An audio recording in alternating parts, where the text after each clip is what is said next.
नमस्ते एवरीवन। इस वीडियो में मैं हिंदी में एक सस्टेनेबिलिटी रिलेटेड वीडियो बनाना चाहती हूँ एंड अब मुझे याद नहीं है मैंने इस टॉपिक पे पहले डिस्कस किया है कि नहीं, पर रिसेंटली मेरे ऑनलाइन फीड में एक लेडी का इन्फॉर्मेशन आया था जो मैट्स बनाती हैं एंड वो कलेक्ट करती हैं क्लोथिंग फ्रॉम डोनेशंस एंड वो डोनेशंस को यूज़ करके वीवर्स को उन लोग वो क्लोथ्स देते हैं और क्लोथ्स देने के बाद वो वीवर्स उसको अच्छे से मैट्स में या कारपेट में कन्वर्ट करते हैं।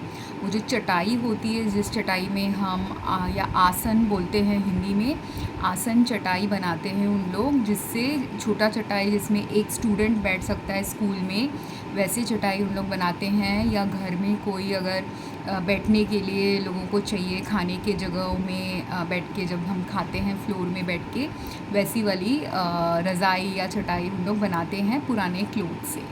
एंड मैं उनका लिंक भी भेज दूँगी। तो उन्होंने एक कंप्लेंट पोस्ट भी डाला था क्योंकि उनको बहुत सारे लोग अब जो वो मटेरियल से ये चटाई बनाते हैं, लोगों को आइडिया नहीं है कि कैसे मटेरियल को डोनेट करना चाहिए। तो बहुत सारे लोगों ने उनको जो डोनेशन के आइटम्स भेजे हैं, कुछ आइटम्स ब्रास, पैंटीज़ या फटे हुए क्लोथ्स, ऐसे सब चीज़ें भी लोगों ने भेजे हैं, या ऐसे क्लोथ्स जो मटेरियल वो यूज़ नहीं कर सकते। तो इसलिए मैं ये वीडियो बना रही हूँ लोगों को थोड़ा आइडिया देने के लिए कि पुराने क्लोथ्स का कैसे हम रिसाइकल कर सकते हैं अच्छे से, और कैसे हम बेटर जानकारी पा सकते हैं कि कहाँ क्लोथ्स को डोनेट करना चाहिए। जैसे कि अगर आप गूंज करके एक ऑर्गेनाइजेशन है, वो ऑर्गेनाइजेशन भी पुराने क्लोथ्स लेती है, तो गूंज को आप थोड़े मोटे चादर जैसे क्लोथ्स या कर्टन्स, ऐसे सब चीज़ें आप शायद दे सकते हैं। एक बार गूंज से उनके वेबसाइट में जाके चेक कर लीजिए कैसे मटेरियल वो लोग करेंटली लेते हैं। बट बिकॉज़ वो लोग मैट्रेस बनाते हैं, मैट्रेस के लिए कोई मोटा सा फैब्रिक, थिक कॉटन वाले फैब्रिक्स या ऐसे फैब्रिक्स जो टेयर हो चुके हैं, वोर्न हो चुके हैं, वैसा अगर आपने उनको भेजा, वो क्योंकि मैट्रेस का स्टफ़िंग बनाने वाले हैं, इसलिए वो स्टफ़िंग के लिए उन लोग कोई भी आई थिंक टोन क्लोथ्स भी शायद ले लेते हैं। तो ये चीज़ आप गूंज के वेबसाइट में भी चेक कर लेना बिफोर सेंडिंग। तो कहीं पे भी फर्स्ट रूल ऑफ थंब, आप जब कोई भी डोनेशन के लिए आइटम दे रहे हो, स्पेशली क्लोथ्स, मेक श्योर अगर फटे क्लोथ्स आप देना चाहते हो कि वो यूज़ेबल होगा कि नहीं वो प्रोजेक्ट के लिए, क्योंकि हर प्रोजेक्ट में फटा हुआ क्लोथ्स आप यूज़ नहीं कर सकते। डिपेंडिंग ऑन कैसा टाइप ऑफ उन लोग रिसाइकलिंग करने वाले हैं, उस रिसाइकलिंग के प्रोसेस के ऊपर डिपेंडेंट होगा कि वो क्लॉथ यूज़ेबल होगा कि नहीं।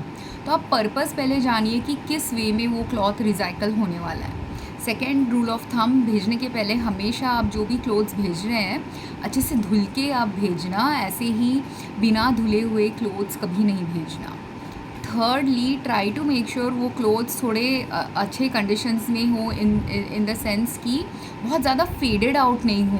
अगर आपके क्लोथ्स ऑलरेडी फेडेड आउट हो चुके हैं, इट्स बेटर कि आप उसको या तो डंप में डाल दें या तो घर में थोड़ा सा क्लीनिंग विनिंग करके डंपस्टर में डालें। तो जब वो एकदम ही वोर्न आउट हो जाता है, वैसे वाले फैब्रिक्स बेस्ट है just to go in the garbage, क्योंकि फिर वो अर्थ में मिक्स हो जाएगा। एंड इसलिए भी सस्टेनेबिलिटी को अगर आप मद्देनज़र रखते हुए कुछ करना चाहते हैं, मेक श्योर कि मोस्ट ऑफ द फैब्रिक्स आप जो खरीद रहे हैं वो ज़्यादा नेचुरल फैब्रिक की तरह हो, ना कि आर्टिफिशियल नायलॉन या पॉलिएस्टर वाले फैब्रिक। बिकॉज जो नायलॉन पॉलिएस्टर वाले फैब्रिक है वो एक्चुअली लॉन्ग लास्टिंग होते हैं, वो जल्दी से डिसइंटीग्रेट नहीं करते। तो लॉन्ग लास्टिंग होते हैं करके वो अगर आप ट्रैश में डाल देंगे तो वो जल्दी टेयर ऑफ नहीं होते, या टेयर ऑफ तो हो जाते हैं पर वो मिट्टी में, सॉइल में मिल नहीं पाते, अच्छे से इंटीग्रेट नहीं हो पाते सॉइल में। तो हमको सॉइल पोल्यूशन उससे आ सकता है। इसलिए मैं तो रिसेंट ईयर्स में मैंने धीरे धीरे आर्टिफिशियल मटेरियल की क्लोथिंग थोड़ा यूज़ करना कम कर दिया है। Maximum artificial clothing that I use is acrylic वाले मटेरियल्स मैंने कभी कभी ख़रीदे हैं निटिंग के पर्पसेस के लिए। बट निटिंग में भी मैं थोड़ा शिफ्ट करने की कोशिश करी हूँ नेचुरल फैब्रिक्स की तरफ, और आर्टिफिशियल फैब्रिक्स कभी कभी कॉटन के साथ मिक्स्ड कॉटन में मिल जाते हैं। तो वो जो अनअवॉइडेबल अभी है करेंटली इन द मार्केट, वो वाले मेरे कभी कभी आर्टिफिशियल मिक्स्ड क्लोथिंग कभी कभी मेरा ख़रीदना हो जाता है। पर आई फाइंड नेचुरल फैब्रिक ज़्यादा इजीली ब्रीदेबल, और easily usable, and also because वो सस्टेनेबल होता है। जब उसका डिसइंटीग्रेशन का टाइम आता है, वो वाले क्लोथ्स को आप टेयर करके कुछ और मटेरियल में यूज़ करने के बाद आप उनको अच्छे से फेंक भी सकते हैं, और वो मर्ज हो जाएगा अर्थ में बाद में with the earth's natural material, because it's a natural material. वो जल्दी जल्दी कॉटन जो है वो तो कॉटन प्लांट से आता है, सिल्क भी सिल्क वर्म से आते हैं, तो both these products are very easily अच्छे से मिल जाता है अर्थ में जब वो उसका डिसइंटीग्रेशन का टाइम आता है। एंड तो ये था मेरा पर्सनल चॉइस जो मैं करती हूँ, क्योंकि मेरे स्किन में भी मुझे बहुत आर्टिफिशियल फैब्रिक से थोड़े हेल्थ इश्यूज़ भी हुए हैं। और आर्टिफिशियल फैब्रिक्स में भी जब आर्टिफिशियल मटेरियल के क्लोथ्स भी होते हैं, उसमें भी अलग अलग क्वालिटी के क्लोथ्स होते हैं। क्वालिटी क्लोथिंग अभी उसमें हमको फोकस करना ज़्यादा ज़रूरी है इन दिस सेंचुरी अर्थ में, क्योंकि आजकल बहुत फास्ट फैशन के नाम पे पुअर क्वालिटी क्लोथिंग बहुत अवेलेबल है मार्केट में।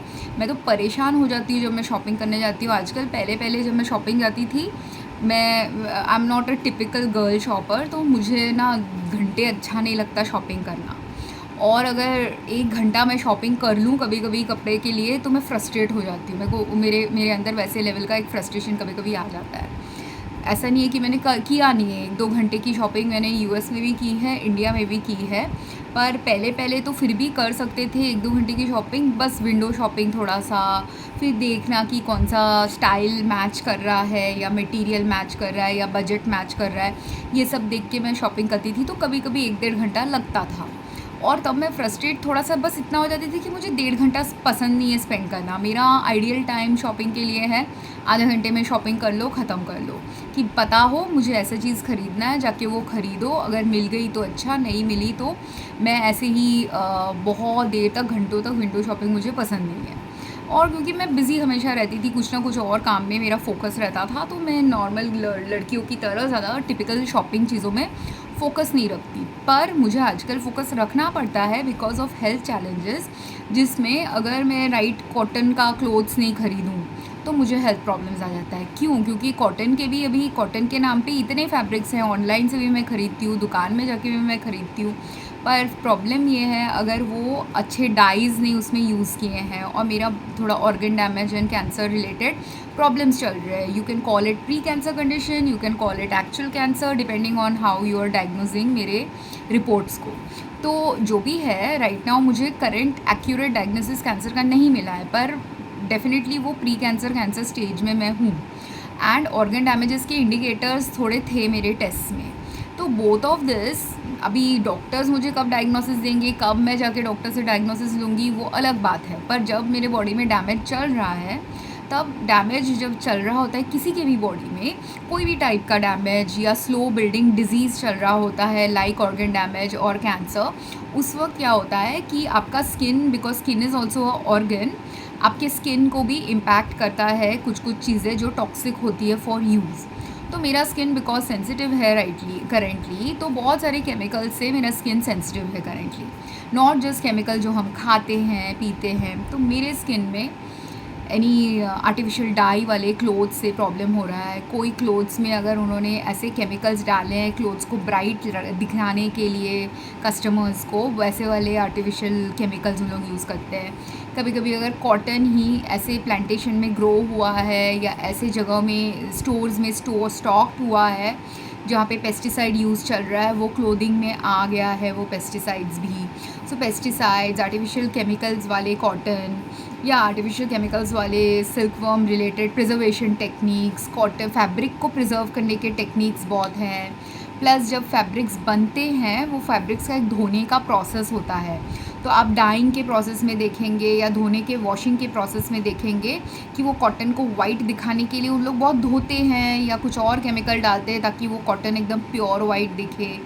तो प्योर वाइट हो या कोई कलर डाल रहे हैं, कुछ भी डाल रहे हैं, जो भी चीज़ थोड़ा सा भी टॉक्सिक है मेरे बॉडी के लिए, जो मेरे स्किन को ब्रीथ करने नहीं देगा ठीक से, वो वाले फैब्रिक से मुझे हैवी हेल्थ इश्यूज़ होते हैं।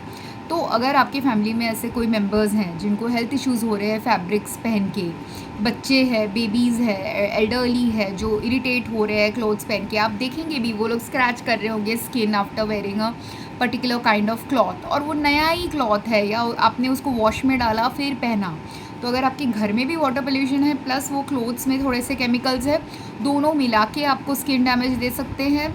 और स्किन डैमेज तो उन लोगों के लिए जिन लोग माइनर लेवल में कुछ उनका चल रहा है, पर किसी किसी का स्किन डैमेज से बियॉन्ड इंटरनल डैमेज भी चल रहा होता है, लाइक हाउ आई हैव, तो तब वो मेजर आपका हेल्थ हार्मिंग हो सकता है। तो इसीलिए आप माइंडफुल शॉपिंग भी करना चालू कीजिए, स्पेशली वो लोग जिन लोग ऑलरेडी सोशो इकोनॉमिकली इतने रिच हैं कि उनके पास अभी बहुत सारा स्टफ़ है ऑलरेडी घर में। तो आपके पास जो ऑलरेडी घर में है वो मटेरियल्स को आप रीयूज़ कीजिए। आपके पास जो ऑलरेडी नया आपको अगर ख़रीदना भी है, माइंडफुली परचेज़ करना चालू कीजिए, क्योंकि राइट नाउ माइंडफुल परचेज़ बहुत नज़र, स्पेशली अगर आपके घर में ऑलरेडी आप या आपके फैमिली मेम्बर्स को कुछ हेल्थ चैलेंजेस चालू हो गए हैं फ्रॉम फैब्रिक रिलेटेड इश्यूज़। ठीक है, so that is one thing. And second thing, इससे क्या होगा, इससे भी अर्थ पोल्यूशन और सस्टेनेबिलिटी रिलेटेड इश्यूज़ में इम्पैक्ट आएगा कि अगर मेरे पास, अगर हम रिच हैं और हमारे पास पैसा है बहुत सारे कपड़े ख़रीदने के, तब क्या होता है, अगर मेरे पास पैसे हैं तो हम माइंडलेसली ख़रीद लेते हैं, और ख़रीद के अगर साल में हमने 20, 30, 40 कपड़े ख़रीद लिए, अब क्या होता है वो 40 कपड़े हम तो पहनने नहीं वाले। सबके वार्डरोब में आप देखेंगे, लड़कियां, ये स्पेशली ज़्यादा होता है लड़कियों के साथ, कभी कभी लड़कों के साथ भी ऐसा होता है कि आपके पास अगर 40 सेट ऑफ क्लोथ्स है, 40 में से आप सिर्फ 10 ही पहन रहे होगे, और हर एक के वार्डरोब में जनरली अगर हमने थोड़ा माइंडलेस शॉपिंग किया है या जस्ट शॉपिंग के इम्पल्स में शॉपिंग किया है, तब क्या होता है कि हमारे वार्डरोब में मे बी 1/4 या 1/3 ही क्लोथ्स हमें फ़िट हो रहे होंगे या हमारे पसंद के होंगे या हमें कंफर्टेबल लगता है। और कुछ कुछ क्लोथ्स ना, जो फैब्रिक के प्रॉब्लम्स मैं अभी बोल रही हूँ मुझे हुए हैं, मैंने ये रियलाइज़ किया है कि जब मैं हेल्दी स्टेटस में भी थी, जब मुझे कैंसर, ऑर्गन डैमेज कुछ प्रॉब्लम्स था नहीं, उस वक्त भी ऐसा होता था कि अगर मेरा वार्डरोब है और मैं तब यूएस में रहती थी, तब मैं डेली वर्क भी करती थी, तो मेरे वर्क के भी बहुत क्लोथ्स थे। फिर मैं एक ऐसे देश में रहती थी जहाँ पे विंटर एंड समर के कंडीशंस बहुत ही डाइवर्जेंट होते हैं, जिसकी वजह से बहुत अलग क्लोथिंग चाहिए रहता है समर टाइम में, अलग टाइप ऑफ क्लोथिंग चाहिए रहता है विंटर टाइम में। So already because of summer, winter and weather changes, मेरे पास 3 टाइप्स ऑफ क्लोथिंग होते थे, तो उसमें नेचुरली ऐसे होगा कि 1/3 क्लोथ्स आप यूज़ ही नहीं करने वाले। पर फिर 1/3 से ऊपर हो जाता है तब जब हम माइंडलेस थोड़ा शॉपिंग करते हैं। मैं यूएस में भी इतना माइंडलेस शॉपिंग करती नहीं थी, बट फिर भी ऐसे होता था कि मेरे वार्डरोब में अभी 1/3 क्लोथ्स ही सीजनली यूज़ होगा, क्योंकि देर इज़ एक सेट ऑफ क्लोथ्स जो स्प्रिंग एंड ऑटम टाइम में कूल वेदर होता है उस वक्त यूज़ होता था, एंड देन एक सेट ऑफ क्लोथ्स जो हैवी विंटर टाइम में यूज़ होता था, और एक सेट ऑफ क्लोथ्स जो हैवी समर टाइम में यूज़ होता है। तो ये 3 सेट ऑफ क्लोथ्स तो मेरा होता ही था, पर उसमें भी अगर समर में मैंने कुछ थोड़ा माइंडलेस शॉपिंग कर दिया, मेरे लिए ज़्यादा समर टाइम के क्लोथ्स थोड़े माइंडलेस शॉपिंग होती थी। तो समर टाइम में ऐसे होता था, मेरे को इम्पल्स आता था कि थोड़ा स्कर्ट ख़रीद लूँ, फिर स्कर्ट ख़रीद के मैं वो स्कर्ट पहनती ही नहीं थी आधा टाइम, क्योंकि या तो उसका मटेरियल अच्छा नहीं होता था, ऐसे ही सिंथेटिक मटेरियल वाला कुछ होता था, लॉन्ग लास्टिंग मटेरियल नहीं होता था, चीप फैशन वाले मटेरियल्स होते थे। तो मेरे बहुत समर के, या स्लीवलेस होता था जो मैं पहनती नहीं हूँ मोस्ट ऑफ द टाइम। तो ऐसे करके मेरे बहुत सारे समर के क्लोथ्स का वेस्ट हो जाता था कभी कभी। पर फिर ये तभी भी मैंने किया है जब मेरे पास अर्निंग था, इनकम था, तो थोड़ा सा परसेंटेज ऑफ माइंडलेस शॉपिंग, हम सारी लड़कियां जो लोग फाइनेंशियली अभी इंडिपेंडेंट हो गई हैं, हम सब थोड़ा ऐसा करते हैं माइंडलेस शॉपिंग। तो ये चीज़ मगर अगर हम कंट्रीब्यूट करना चाहते हैं प्लैनेट अर्थ की तरफ, हमें वही माइंडलेस शॉपिंग का हैबिट अभी धीरे धीरे चेंज करना है। And it's not a very easy habit to change, but आप आपकी बॉडी को गाइड के हिसाब से यूज़ करो। अगर आपके बच्चे हैं तो बच्चों के बॉडी को गाइड के हिसाब से यूज़ करो, कि आपके बच्चे अगर कोई फैब्रिक से इरिटेट हो रहे हैं, पहनना नहीं चाह रहे, वैसे टाइप फैब्रिक आप भी अवॉइड करो, इसलिए क्योंकि वाइल वो चाइल्ड को वो चीज़ ज़्यादा इम्पैक्ट करेगा, क्योंकि चाइल्ड स्मॉलर साइज़ में है, तो मगर वो आपको भी इम्पैक्ट कर रहा है। इट्स जस्ट दैट जो हेल्थ हार्म बेबी को हो रहा है, बेबी को एकदम एक इमीडिएट हेल्थ हार्म हो सकता है, एक 10 ईयर ओल्ड चाइल्ड को एक इमीडिएट या ज़्यादा हेल्थ हार्म हो सकता है, बिकॉज वो केमिकल्स जो क्लोथ्स में हैं वो बच्चों के लिए सेफ्टी के मद्देनज़र बनाए हुए नहीं हैं। और बच्चे थोड़ा कम कंप्लेन करते हैं, या कंप्लेन भी करते हैं तो कभी कभी पेरेंट्स अगर अनमाइंडफुल हैं या बिज़ी हैं या इग्नोरेंट हैं अबाउट दीज टॉपिक्स, वो लोग वो इग्नोर कर देंगे, क्योंकि ये वाला जो टॉपिक्स मैं बता रही हूँ इस वीडियो में, बहुत सारे लोग ये अटेंशन पे नहीं किए, क्योंकि हमने हमेशा अज्यूम किया है कि जो क्लोथ्स मार्केट में है वो सेफ़ ही होता है, कि ये किसी के दिमाग में नहीं आया कि क्लोथ्स अनसेफ भी हो सकता है। पर क्लोथ्स अनसेफ हो सकता है, and right now on earth clothes बहुत हाई लेवल में टॉक्सिक एंड अनसेफ हैं, कोई कोई ब्रांड्स के, कोई कोई जगहों के, कोई कोई मैन्युफैक्चरर्स के, बिकॉज इस पर ध्यान नहीं दिया है लोगों ने। एंड ऑल्सो अभी इस फेज़ ऑफ अर्थ में कोई कोई लोग बहुत ज़्यादा हाई लेवल में बीमार हैं, जो डिटेक्ट एंड डायग्नोज नहीं हो रहे कि उनको बीमारी चल रही है, पर वो बीमारी के कुछ कुछ फर्स्ट इनिशियल स्टेजेस हैं जब हमको स्किन इरिटेशन एंड ये सब चालू हो जाता है। ये मुझे इंडिया आके हुआ था, कि इंडिया में जब मैं वापस आई, पहले मुझे सिंथेटिक क्लोथ से कोई प्रॉब्लम नहीं होता था, और मुझे पता भी नहीं था कि यहाँ वाटर पोल्यूशन का प्रॉब्लम चल रहा है।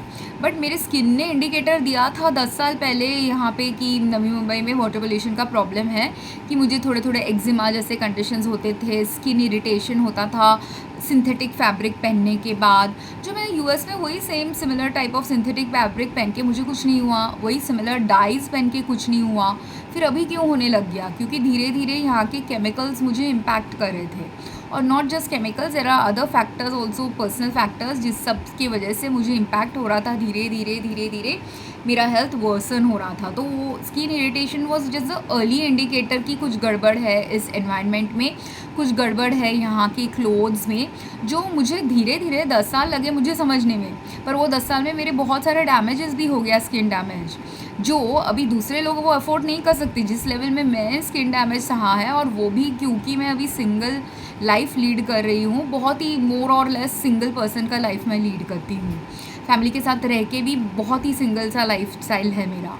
तो इस वजह से क्या होता है कि मुझे सेल्फ फोकस करना आता है करके मुझे माइंडफुली समझ में आया ये सब चीज़ें। पर हम जब ऑक्यूपाइड रहते हैं, बिज़ी रहते हैं फैमिली के साथ, तब हम नोटिस नहीं करते कि जब हम कोई फैब्रिक पहन रहे हैं वो इरिटेट कर रहा है हमारे स्किन को, या कर रहा भी होता है ना, माइल्डली इरिटेट कर रहा होता है, पर हम इग्नोर कर देते हैं ये सोच के कि पता नहीं क्या क्या है। पर या मतलब माइनर इरिटेशन है, सो व्हाट, ये तो एडजस्टेबल है, हम सब एडजस्ट कर लेते हैं। Minor irritation all of us takes it, तो वो मैंने भी लिया है। 10 साल पहले जब माइनर लेवल इरिटेशन था, स्कैल्प में कुछ हो रहा था, मैंने सिर्फ सोचा कि प्रोडक्ट रिलेटेड कोई प्रॉब्लम होगा, और जो था भी, तो मैंने प्रोडक्ट चेंज कर दिया। और इसलिए मैंने फिर बेबी प्रोडक्ट्स यूज़ करना चालू किया, baby shampoo, baby face wash, क्योंकि मुझे स्किन के एंड स्कैल्प के प्रॉब्लम्स आ रहे थे। पर देर वॉज अ टाइम जब baby shampoo, baby face wash भी काम करना बंद कर गया, क्योंकि वाइल वो जब क्लीन था, वो जिस फैसिलिटी से आता था प्रोडक्ट, वहाँ का पानी शायद क्लीन था, इसलिए इनिशियली उससे मुझे कोई बेबी प्रोडक्ट से कोई प्रॉब्लम नहीं हो रहा था। पर उन्होंने अभी कभी कभी कंपनीज फॉर्मुलेशन चेंज कर देते हैं, तो फॉर्मुलेशन चेंज से भी आपको प्रॉब्लम आ सकता है। कभी कभी सिर्फ फॉर्मुलेशन चेंज नहीं चल रहा, वहाँ पे भी वाटर पोल्यूशन चालू हो गया है, तो उसका इम्पैक्ट भी आपके वो प्रोडक्ट से आ सकता है। कभी कभी formulation change, water pollution problem, scent change कर दिया है, एक्स्ट्रा सेंट डालने लग गए हैं, कुछ ना कुछ एक्स्ट्रा केमिकल डालने लग गए कि उनका प्रोडक्ट में उन लोग देख रहे हैं कि ज़्यादा कुछ बैक्टीरियल ग्रोथ हो रहा है या मोल्ड ग्रोथ हो रहा है। वो भी कब होता है? जब आप कुछ नेचुरल सेंट डालना चाहते हो, नेचुरल प्रोडक्ट बनाना चाहते हो, तब अगर वो नेचुरल प्रोडक्ट क्लीन सोर्स से नहीं आएगा, तब भी आपके प्रोडक्ट्स में डैमेज आना लग जाएगा, मतलब मोल्ड एंड बैक्टीरियल ग्रोथ हो सकता है। तो जब ऐसे मोल्ड, बैक्टीरिया, फंगल ग्रोथ हो रहा है कोई कॉस्मेटिक प्रोडक्ट में, उसमें उन लोग फिर एक्स्ट्रा प्रिजर्वेटिव भी डालने लग जाते हैं। बट क्या हुआ है, ये सब एंशिएंट पैराडाइम है, लास्ट सेंचुरी का पैराडाइम है, उस अर्थ का पैराडाइम है जिस अर्थ में chemical pollution level and disease level lower था। तो उस वक्त अगर आप प्रिजर्वेटिव डालते हैं आपको कुछ नहीं होगा। पर आजकल मेरे साथ तो ये भी हुआ है, क्योंकि मेरा वो इंटरनल डैमेजेस चल रहा है करके, जब प्रोडक्ट्स में प्रिजर्वेटिव लेवल हाई होता है, B it food product, B it cosmetic product, दोनों में भी प्रिजर्वेटिव्स आजकल कोई फूड एंड कॉस्मेटिक्स में बहुत हाई लेवल प्रिजर्वेटिव्स यूज़ करते हैं। तो वो और हाई लेवल अभी क्यों हो गया? जो 10 साल 20 साल पहले थोड़ा कम level of mould and bacteria ये सब था, अब वो उसका लेवल बढ़ चुका है। तो उसका लेवल बढ़ चुका है तो प्रिजर्वेटिव लेवल भी बढ़ चुका है हमारे प्रोडक्ट्स में, और वो प्रिजर्वेटिव लेवल बढ़ चुका है, प्लस हमारा हेल्थ वीकन हो चुका है बिकॉज ऑफ मल्टीपल कंडीशंस। तो दोनों मिला के क्या होता है, वो हाई लेवल प्रिजर्वेटिव प्लस मेरे बॉडी का ऑलरेडी वीकन स्टेटस मीन्स मुझे heavy bone x and pains होते हैं, which is also another indicator of cancer. तो मेरे पास कैंसर के बहुत इंडिकेटर्स हैं। इट्स जस्ट दैट डॉक्टर के पास अगर गई, वो उसने अगर ठीक से डायग्नोस करना नहीं सीखा है, वो पेशेंट के सिम्टम्स से बहुत सारी चीज़ें ना, आप पेशेंट के डायग्नोसिस सिम्टम्स से ही आप इंडिकेट कर सकते हो कि उसको ये डिज़ीज़ होने के चांसेस हैं। फिर उसके बाद आपको टेस्ट करना चाहिए या डिटरमिन करना चाहिए। पर यहाँ पे क्या होता है, लोग पहले डायग्नोस्टिक टेस्ट करते हैं, फिर पेशेंट के सिम्टम के साथ कोरिलेट करते हैं। वो रॉन्ग वे ऑफ थेरेपी है। Diagnosis should be like a conformation thing. पहले आप accurately, it's like good doctors जो होते हैं वो डिटेक्टिव जैसे होते हैं। पहले आप एक हाइपोथेसिस बना लोगे। आपने कभी अगर अगाथा क्रिस्टी का मिस्ट्री नॉवल पढ़ा है, मैंने बहुत पढ़ा है तो इसलिए मैं हंस रही हूँ। तो उसमें ऐसे होता है कि वो हाइपोथेसिस करती है कि है सस्पेक्ट 10 लोग, 10 में से वो पहले हाइपोथेसिस करके 4 लोगों को सस्पेक्ट बनाती है स्टोरी में कि ये 4 सबसे मेन सस्पेक्ट होने के चांसेस हैं। फिर वो 4 के इन्वेस्टिगेशन वो करती है। तो डॉक्टर्स को भी वैसे ही कोई डिजीज़ को इन्वेस्टिगेट जब करना होता है कि पेशेंट के सिम्टम्स के हिसाब से लग रहा है ABC डिजीज़ हो सकती है उसको, फिर जाके लेट्स इन्वेस्टिगेट A है कि B है कि C है, और ABC के सेम टेस्ट से आप निकाल सकते हो कि A है कि B है कि C है। पर उसके लिए आपका डिसर्नमेंट और स्क्रूटिनी बेटर होना चाहिए।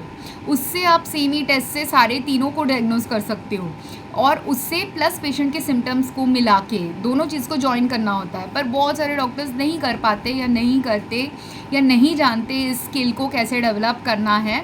मैं भी नहीं जानती थी, मैं डॉक्टर नहीं थी, मैं US में फार्मासिस्ट थी। पर एज अ फार्मासिस्ट मैंने फार्मासिस्ट के अलग अलग कोर्सेज किए थे। पहले एज अ ऑर्डिनरी फार्मासिस्ट सिर्फ मैं मेडिसिन देती थी, मेडिसिन रिलेटेड साइड इफ़ेक्ट्स या ड्रग इंटरैक्शन पे बात करती थी पेशेंट्स के साथ।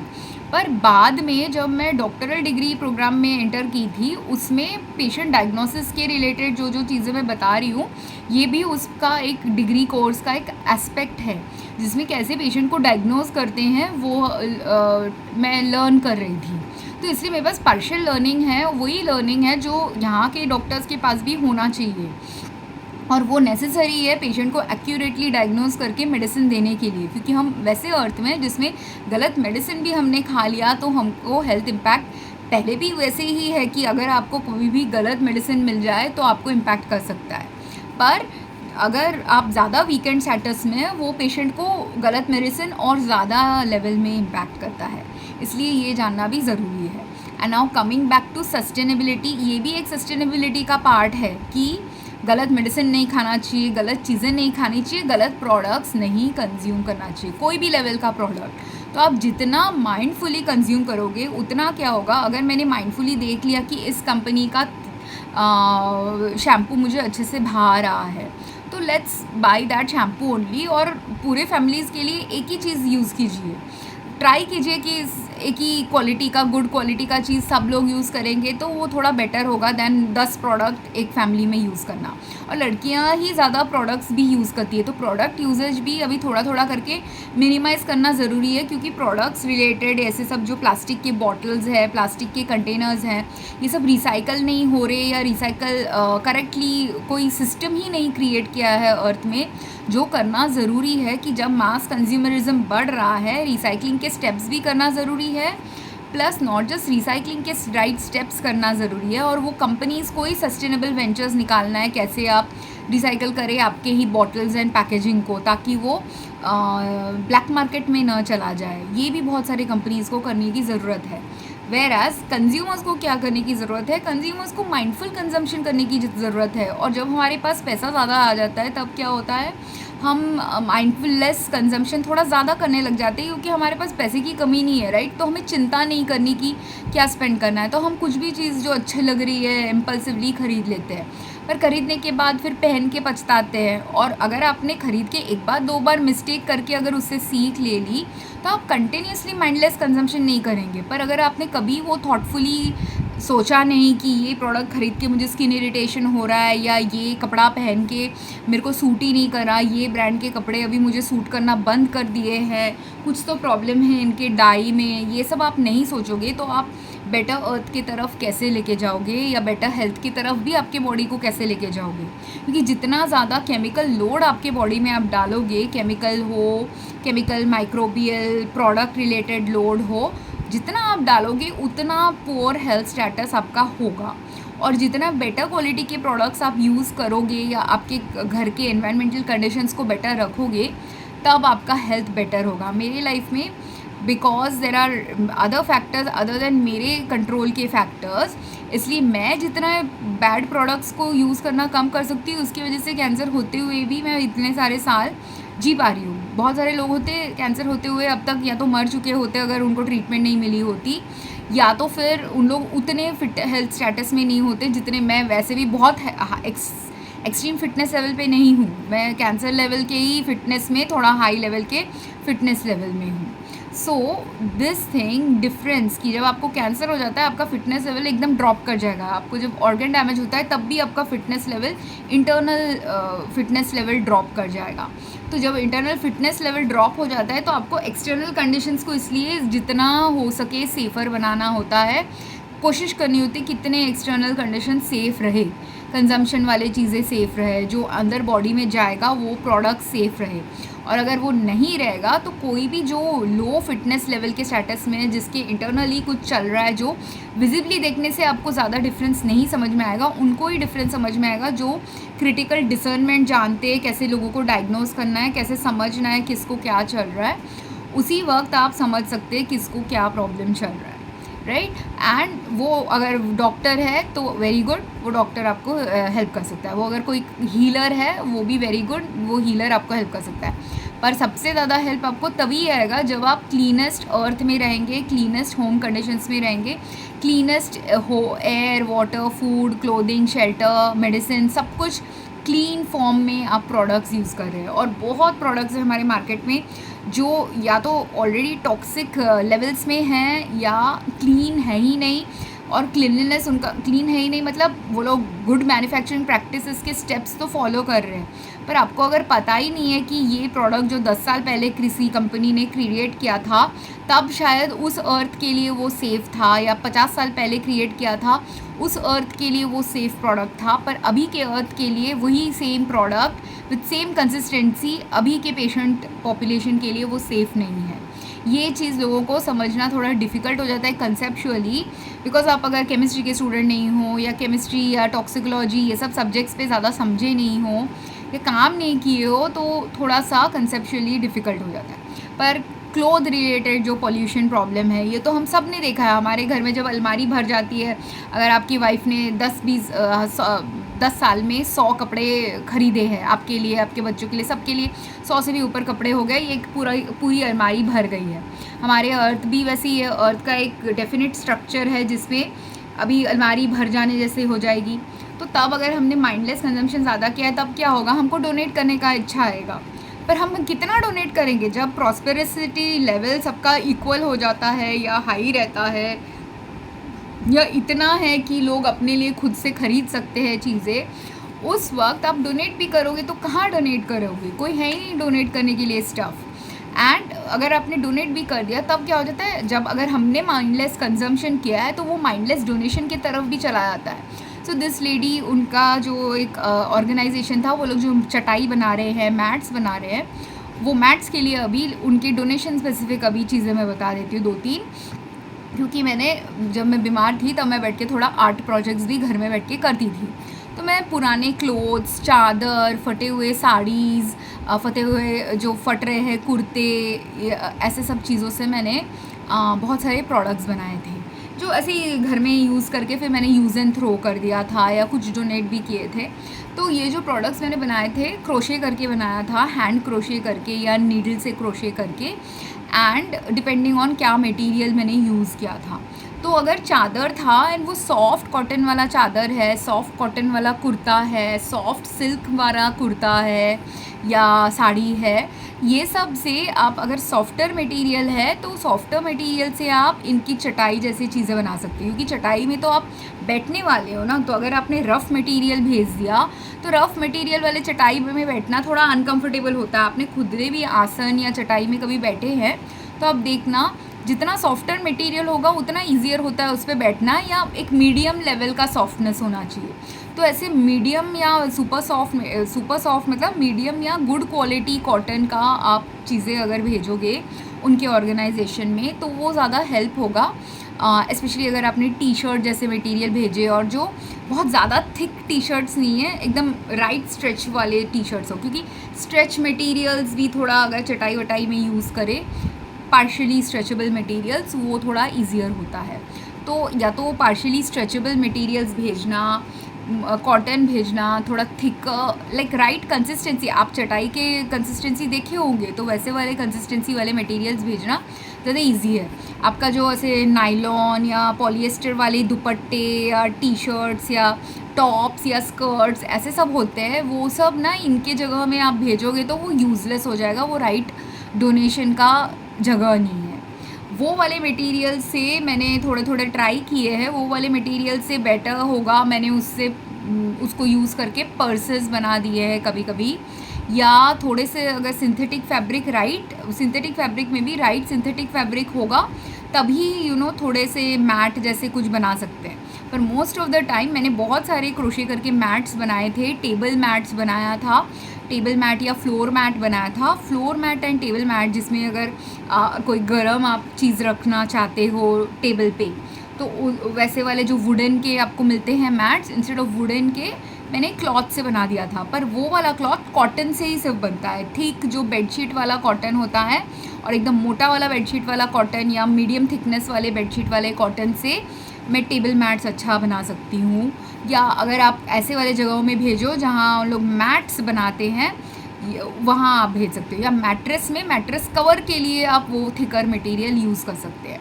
तो अगर आपके पास कर्टन्स है, थिक मटेरियल वाले कर्टन्स है, थिक मटेरियल वाले बेडशीट्स है, ट्राई टू फिगर आउट कौन सा एरिया उसको यूज़ करेगा, फिर ही वहाँ भेजना। और ऐसे जगह में मत भेजना जहाँ पे वो चीज़ का यूज़ नहीं हो पाएगा। Secondly, softer cotton sari, softer silk saris, उससे फ्लोर मैट्स भी बना सकते हैं। कभी कभी डेकोरेटिव आप वॉल हैंगिंग बना सकते हैं उसको रिपर्पस करके। कभी कभी आप डिफरेंट थिकनेस के मटेरियल से डिफरेंट काइंड्स ऑफ पर्सेस भी बना सकते हैं। तो ये सब चीज़ें मैंने एक्सपेरिमेंट करके देखी हैं और दूसरे लोग भी अपने घर में ये सब एक्सपेरिमेंट करके देख सकते हैं जो अपने घर में कुछ रिसाइकल अपसाइकल का प्रोजेक्ट स्टार्ट करना चाहते हैं। लोग ऐसे अपने घर के मटेरियल्स को ही, आपके पास अगर फ्री टाइम है, आप अगर रिटायर्ड हो और आपके पास आप बोर हो रहे हो घर में बैठ के, टीवी देखते देखते भी, मैं बहुत बार टीवी देखते देखते ऐसे सब चीज़ें करती थी। कोई गाना सुनने वाला चीज़ डाल दूँगी और गाना सुनते सुनते निटिंग कर लूँगी, या कभी कभी बिना ऐसे ही मैं ऐसे बैठ के भी कर सकती हूँ। पर यूजुअली अगर आपको अच्छा लगता है कुछ और भी करना, कुछ और करते करते भी आप ये मल्टीटास्क क्रोशिंग एंड निटिंग, कभी कभी मल्टीटास्क करते करते भी लोग कर सकते हैं जो लोग अच्छे हैं क्रोशिंग और निटिंग में और उनका हाथ थोड़ा सा सिंपल चीज़ों में सेट हो गया है। और अगर आपका हाथ सेट नहीं हुआ है तब आप एकदम ध्यान से क्रोशिंग कर सकते हैं। तो जिसको फ्री टाइम है, जिसको अपसाइकलिंग रिसाइकलिंग खुद अपने घर में थोड़ा सा करना है, वो लोग भी ये सब प्रोजेक्ट स्टार्ट कर सकते हैं। या अगर आप जब डोनेट कर रहे हो कोई भी ऑर्गेनाइजेशन को, जब डोनेट कर रहे हो पूछ के डोनेट कीजिए या थोड़ा रिसर्च कर लीजिए कि वो वाले प्रोजेक्ट के लिए कैसा टाइप मटेरियल आप डोनेट करोगे तो बेटर होगा। I hope this was informative. और किसी को कोई क्वेश्चंस एंड कमेंट्स हैं तो please post, and thank you very much for watching. Have a good night.